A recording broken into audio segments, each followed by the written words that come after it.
नमस्कार, आप देख रहे हैं हल्ला बोल टीवी। मैं हूं अली। नीट छात्रा मामले में प्रभात मेमोरियल हॉस्पिटल के डॉक्टर भी फंस सकते हैं, क्योंकि उन्होंने जो पुलिस को जानकारी दी है वो नई जांच रिपोर्ट के अनुसार बिल्कुल गलत साबित हो रही है। क्या ये उनकी गलती थी या वो भी साजिश का हिस्सा है? आइए इस पूरे मामले को विस्तार से समझते हैं हल्ला बोल टीवी के संपादक दीपक शर्मा से। जो जहानाबाद के पतियावा गांव में रहने वाले छात्रा के जो माता पिता मामा चाचा हैं, वो कह रहे हैं कि प्रभात मेमोरियल हॉस्पिटल के डॉक्टर सतीश और एक महिला डॉक्टर पर आरोप लगा रहे हैं कि वे इस साजिश का हिस्सा हैं। जी। नीट छात्रा की माँ, उनके पिता, उनके मामा, उनके चाचा कह रहे हैं कि उन्हें मोटी रकम का ऑफर किया गया जी कि आप इस मामले को फॉलो न कीजिए, इस केस को छोड़ दीजिए, हम संभाल लेंगे, और आप बताइए कि आपको कितना पैसा चाहिए, आप पैसे ले लीजिए।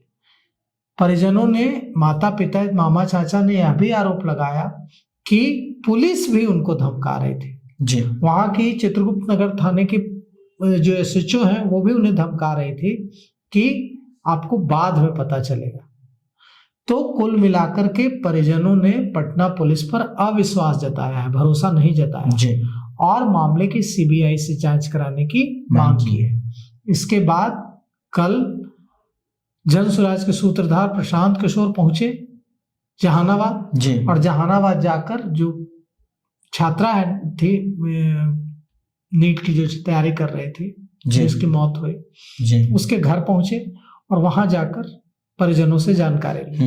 अब इस मामले में सम्राट चौधरी और डीजीपी विनय कुमार ने एसआईटी गठित कर दी है। जी। जो एसआईटी गठित हुई है उसमें पूर्वी एसपी परिचय कुमार, डीएसपी, इंस्पेक्टर रैंक के अधिकारियों को रखा गया है। इसमें महिला पुलिस ऑफिसर को भी रखा गया है और एसआईटी भी आज पहुंच गई शंभू गर्ल्स हॉस्टल और एडीजी कमजोर वर्ग भी पहुंच गए। आईजी पटना रेंज के आईजी जितेंद्र राणा भी पहुंच गए और जांच की है। अब इसमें आपने जो सवाल किया है कि अगर शुरुआत में प्रभात मेमोरियल हॉस्पिटल के डॉक्टर्स ने मिसलीडिंग रिपोर्ट नहीं दी होती कि छात्रा के साथ किसी तरह का गलत काम नहीं हुआ है जी, तो शुरू से ही पुलिस उस एंगल पर जांच करती। पुलिस यह नहीं कहती कि कुछ नहीं हुआ है जी। लेकिन प्रभात मेमोरियल हॉस्पिटल ने इसको एकदम सिरे से खारिज कर दिया कि छात्रा के साथ किसी तरह का गलत काम हुआ है जी। और इसको सुसाइड का मामला बताया जी। ज्यादा नींद की गोलियां खाने से हुई मौत बताया जी। लेकिन अब सवाल उठता है कि पीएमसीएच के जो डॉक्टर्स ने तो जो रिपोर्ट दी है उसके मुताबिक छात्रा के साथ गलत काम हुआ है जी। अब अगर पीएमसीएच के डॉक्टर्स को यह दिखा तो प्रभात मेमोरियल हॉस्पिटल के डॉक्टर्स को क्यों नहीं दिखा? बिल्कुल। क्या उनसे गलती हुई या जैसा कि परिजन आरोप लगा रहे हैं कि वे भी साजिश का हिस्सा है? अगर गलती हुई तो गलती हो सकती है, कोई बात नहीं, लेकिन अगर डॉक्टर्स भी इस साजिश का हिस्सा थे, जैसा कि आरोप लगा रहे हैं परिजन कि उनके जो शंभू गर्ल्स हॉस्टल के जो संचालक हैं, जो मालिक हैं, उनके परिवार से जुड़े लोग उस हॉस्पिटल में डॉक्टर हैं जी।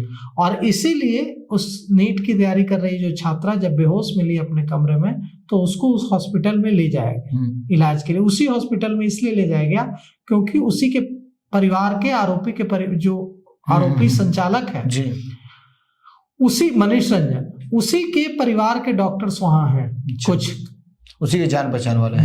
नहीं, उसी के परिवार के रिश्तेदार हैं, उसी के परिवार के हैं, दूर के रिश्ता उसी के परिवार के।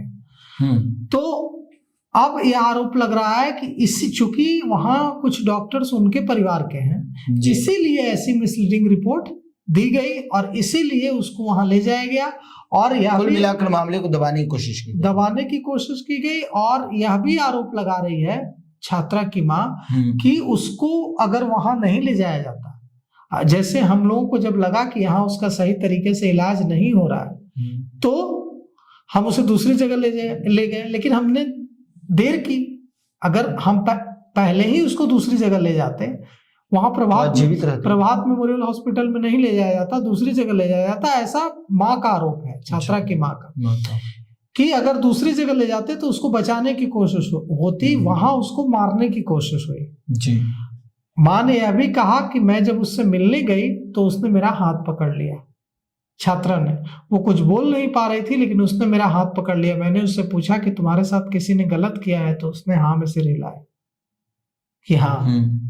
लेकिन उसके बाद छात्रा की माँ ने कहा कि मुझे वहां से निकाल दिया गया कि आप पूछ रही हैं, इससे उस पर असर पड़ रहा है, आप उससे बात मत कीजिए। अच्छा, अब वो छात्रा इस दुनिया में नहीं है, लेकिन जिस तरह से पटना के एडीजी कमजोर हुआ वहां पहुंचे, पटना के IG Jitendra Rana Shambhu girls hostel पहुंचे, और जिस तरह से एसआईटी टीम वहां पहुंच गई है और साइंटिफिक इन्वेस्टिगेशन, वैज्ञानिक अनुसंधान किया जा रहा है, इससे एकदम अब भरोसा होने लगा है लोगों को। फिर से बिहार पुलिस इस मामले को सही तरीके से आगे बढ़ाएगी, जांच करेगी, और यह जो मामला है, यह जो भी आरोपी है, चाहे जिसने भी गुनाह किया हो, उसको पुलिस सलाखों के पीछे भेजेगी। अगर ये गुनाह आरोप लगा रहे हैं, कई तरह के सफेद पोशों के इन्वॉल्वमेंट का आरोप लगा रहे हैं, कहा जा रहा है कि वहां कई तरह की गलत चीजें छात्राओं के साथ हो रही थी शंभू गर्ल्स हॉस्टल में। अगर ऐसा है, कोई नेक्सस चल रहा था, कोई रैकेट चल रहा था, तो पुलिस को उसका भी खुलासा करना चाहिए, उस नेक्सस, उस रैकेट का भी खुलासा करना चाहिए, और उस नेक्सस का पता लगा करके, उस रैकेट का पता लगा करके उस रैकेट की तह तक पहुंचना चाहिए। तो कुल मिलाकर के अब यही बात है कि अब चूंकि सीधे एडीजी इन्वॉल्व हो गए हैं, सीधे आईजी इन्वॉल्व हो गए हैं, सीधे पटना के तमाम जो बड़े ऑफिसर्स हैं पुलिस के, वो इन्वॉल्व हो गए हैं, पुलिस महानिदेशक खुद विनय कुमार इस पर नजर रख रहे हैं, सम्राट चौधरी खुद नजर रख रहे हैं, तो अब लगता है कि इंसाफ होगा। आज जन सुराज के सूत्रधार प्रशांत किशोर ने जाकर मुलाकात की है पटना के एसएसपी से, कार्तिकेय शर्मा से, और परिजन भी उनके साथ हैं छात्रा के, और उन्होंने मांग की है कि इंसाफ किया जाए। तो अब तो एसआईटी गठित हो गई है, और अब जब जांच शुरू हुई है तो देखिए आगे क्या कुछ होता है।